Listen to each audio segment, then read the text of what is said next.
कहते हैं जीवन का यदि मूल मंत्र मिल जाए, जीवन का यदि भेद मिल जाए तो जीवन और भी ज्यादा आसान और सुलभ हो जाता है। आपको कई दफा मालूम ही नहीं पड़ता कि आप जो कर रहे हैं वो सही भी है या गलत।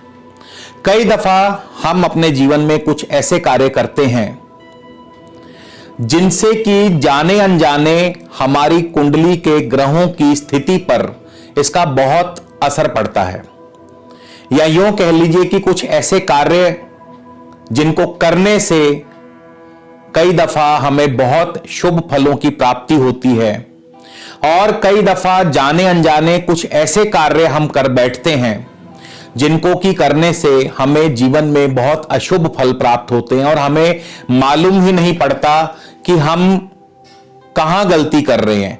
तो आज मैं आपको सूरज खाना नंबर 2 के ऐसे ही कुछ गुप्त भेद बताऊंगा, सूरज खाना नंबर 2 के वो मूल मंत्र बताऊंगा जिनको आजीवन फॉलो करने से आपको कभी किसी प्रकार की कठिनाई का सामना नहीं करना पड़ेगा।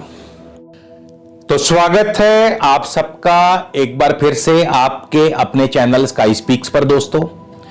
और इसके अलावा यदि आप मुझसे अपनी जन्म पत्री के संबंध में किसी भी प्रकार का निजी ज्योतिषीय परामर्श लेना चाहते हैं जिस पर की शुल्क लागू है, तो निजी ज्योतिषीय परामर्श के लिए आप स्क्रीन पर दिए गए व्हाट्सएप नंबर पर मैसेज भेजिए। मैसेज में आप निजी परामर्श या कुंडली कंसल्टेशन लिख करके मैसेज कीजिए, तो आपको यहां से परामर्श शुल्क की जानकारी भेज दी जाएगी।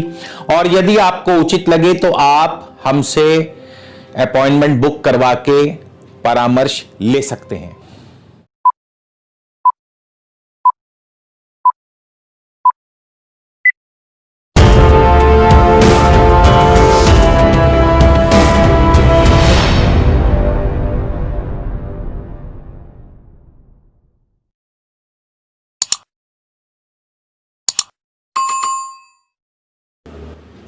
दोस्तों, सूरज खाना नंबर 2, सबसे पहले तो यह जान लेना बहुत जरूरी है कि सूरज खाना नंबर 2 में आपका है भी या नहीं, क्योंकि बहुत सारी लग्न कुंडलियों में बेशक सूर्य द्वितीय भाव में बैठा हो, खाना नंबर 2 में बैठा हो, लेकिन उसके बावजूद भी कई दफा चलित भाव कुंडली में सूर्य की स्थिति बदल जाती है।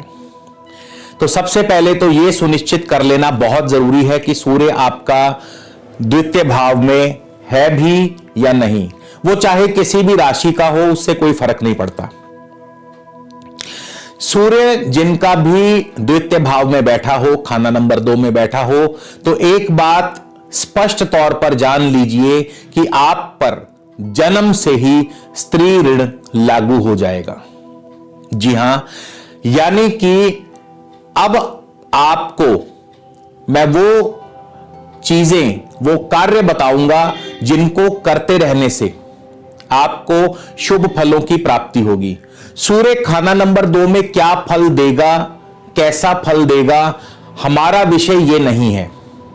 आपको ऐसे बहुत सारे वीडियोस मिल जाएंगे कि सूर्य खाना नंबर 2 में ऐसा फल देगा, वैसा फल देगा, ये फल देगा।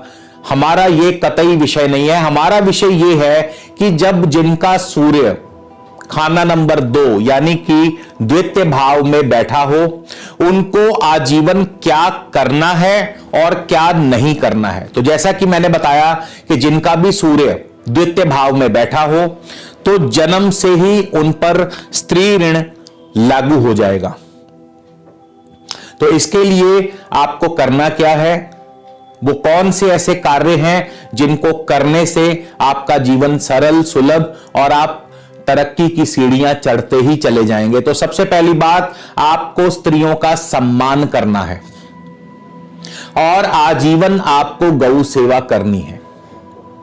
यानी जिनका भी सूर्य द्वितीय भाव में बैठा हो, उनके लिए यह सबसे पहला जरूरी कार्य जो आजीवन उनको करते रहना है, वो है गौ माता की सेवा। और यदि आप ऐसा करते हैं तो आपका जीवन धन धान्य से परिपूर्ण होगा, खुशियों से भरपूर होगा, आपका कुटुंब बढ़ता ही चला जाएगा।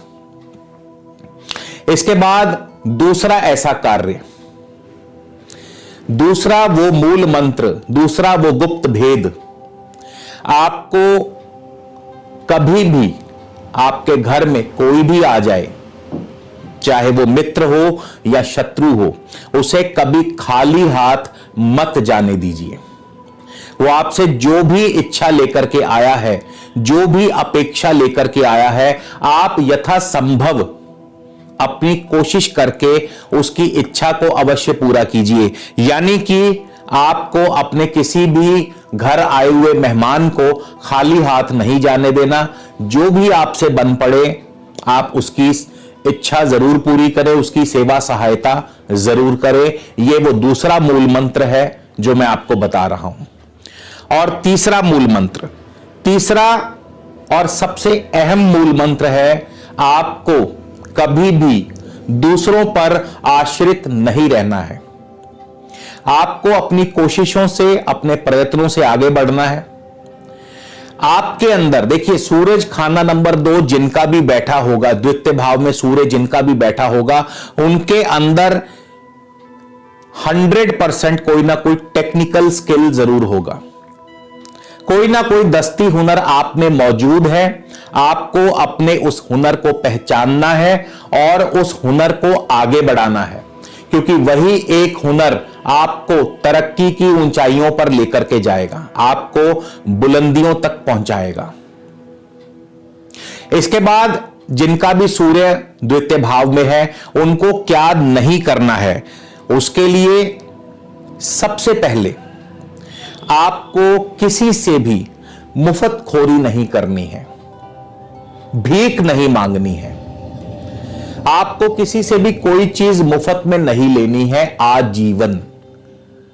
यदि आपको कोई भी आपका मित्र, भाई, बंधु, सगा संबंधी, रिश्तेदार आपको कोई भी चीज भले ही गिफ्ट करे तो भी आपको उसको नहीं लेना है, और यदि बहुत जरूरी लेना पड़ भी जाए तो उसके बदले में कुछ ना कुछ रिटर्न आपको जरूर करना है। यानी आपको फ्री में तो सवाल ही पैदा नहीं होता कि आपको कुछ लेना है, क्योंकि जिस दिन आपको मुफ्तखोरी की आदत पड़ गई तो यह आपके पतन की पहली सीढ़ी होगी।